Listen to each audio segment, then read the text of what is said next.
Hi. You can hear me. I can hear myself. Okay.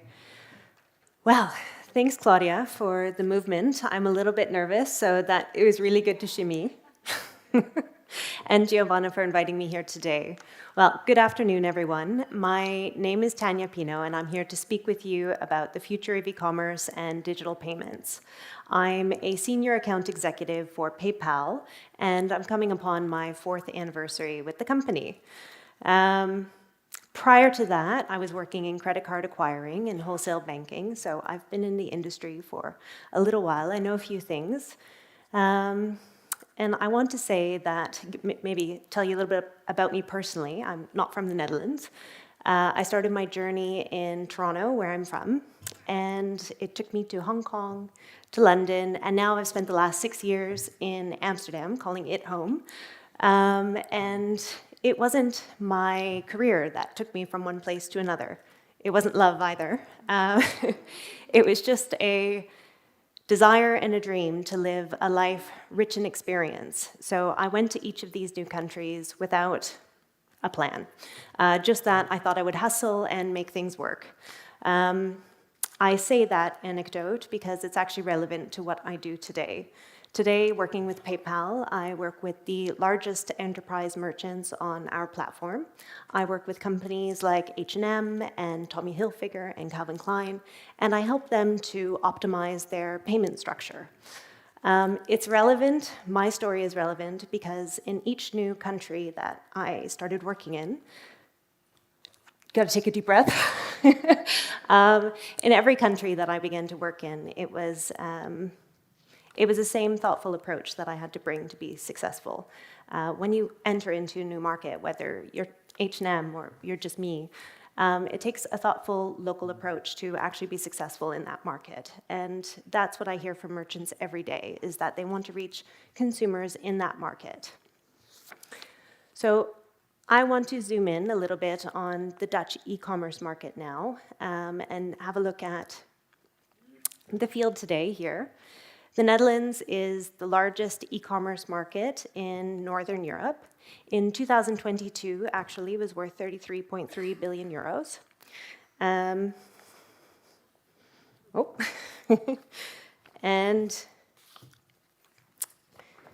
there's been a slight decline year on year, or between the second and third quarters of last year. We know that there's a high inflation that's infecting... Oh, yeah, thank you. Maybe not even use them, thank you. So there's been a slight decline from the second to third quarter last year. The high inflation rates are causing a decrease in overall investment and spending by the Dutch economy and Dutch consumers. And CBS, which is the Dutch Statistics Bureau, they found that actually the retail shopping remained flat year on year between 22 and 23, while some increase in spending, a slight increase in spending in services. So if you think of how we are moving from in-store to online and day-to-day payments in verticals, say, for example, like grocery. You used to go to the supermarket every week, no fail, and now you can just download Picnic or Gorillas and order your groceries online. It's really simple. These day-to-day transactions are shifting to the online space as well. And globally, e-commerce is actually set to be 32.4 trillion by 2025, so next year, with 54 billion of that earmarked or projected for the Dutch market alone. This is just e-com. And the relevance of PayPal in this space is quite large, in fact. So last year, in 2023, we processed 1.5 trillion of that on our platform alone. So the scale of PayPal makes it one of the most important platforms in e-commerce today. We're present in 200 markets and 150 currencies. We have 30 million active merchants on our platform and 400 million active global wallet holders. So as the global economy shifts into a recession and we experience the cost of living crises, consumers are looking to brands increasingly for compassion and empathy when it comes to their personal struggles. In a survey called the Think Forward report, actually, consumers said that 60% of returns or 60% said that cost-cutting measures like returns and shipping, free returns and shipping, would be helpful.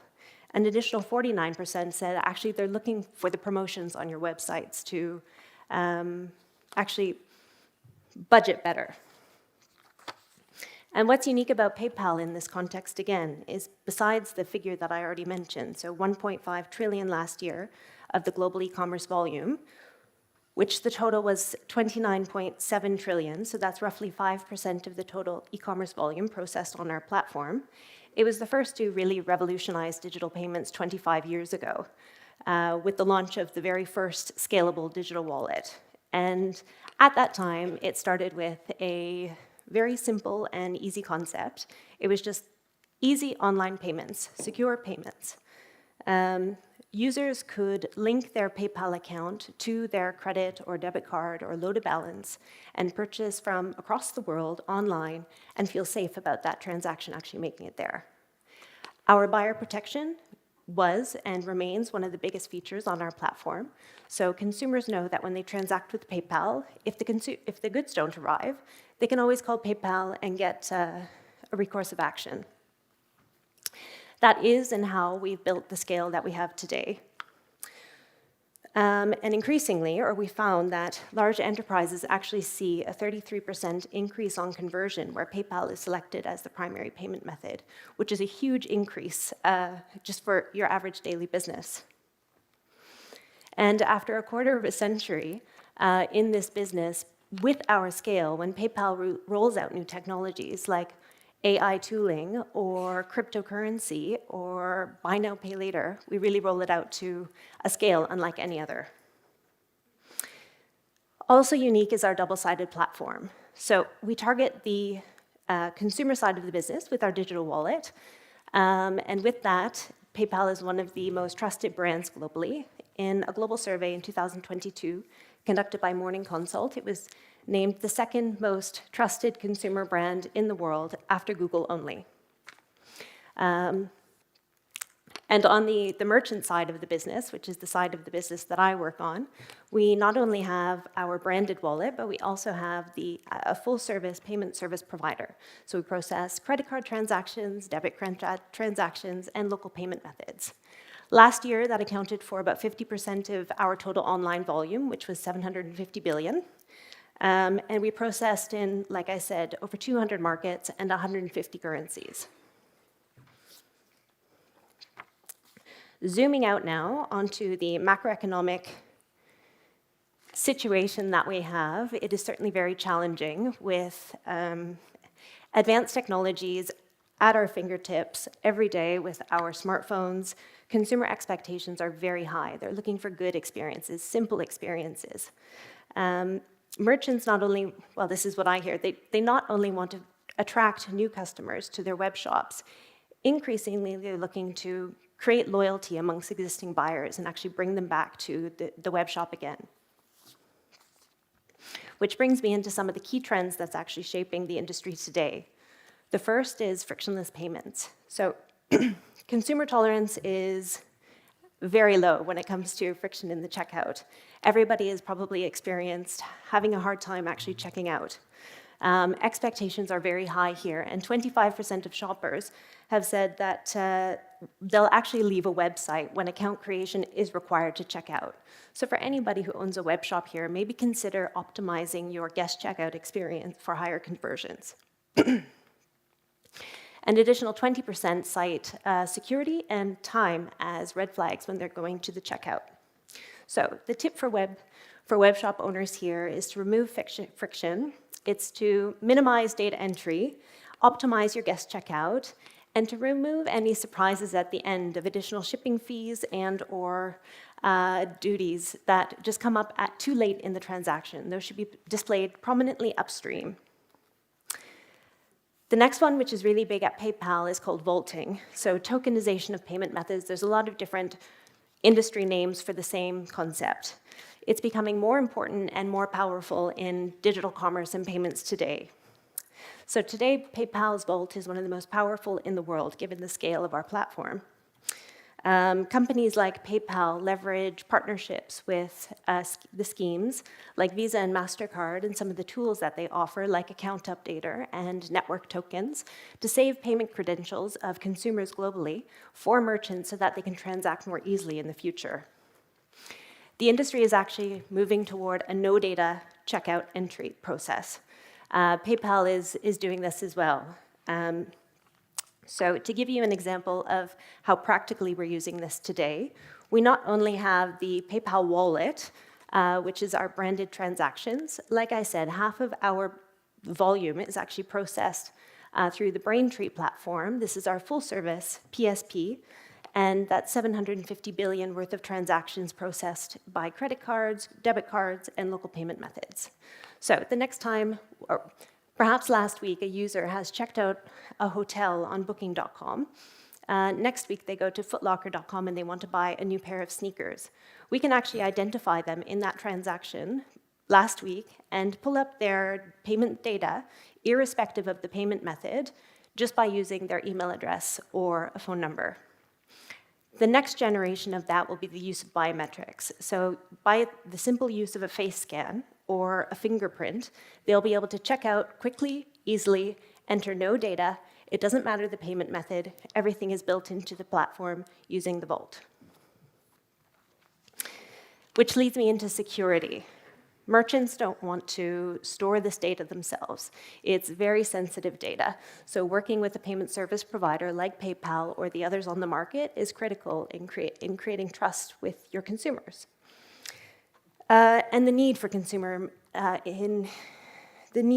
protection is just increasing. In the Netherlands, 73% of Dutch shop internationally, and 39% say that security is a barrier at the checkout.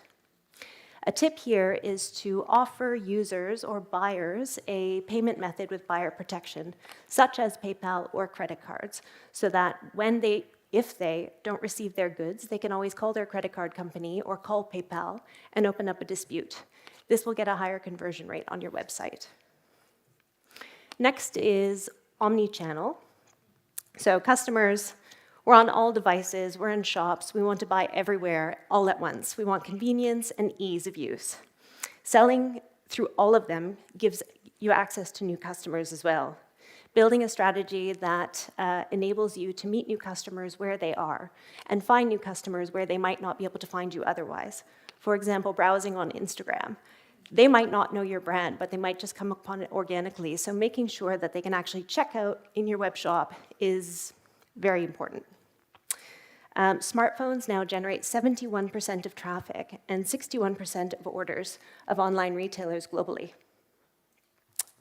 So it's important it's important to balance or to create a balance between data collection so that you make sure you can optimize and create nice user experiences, but also optimize the user experience, making it as simple as possible for your consumers to check out.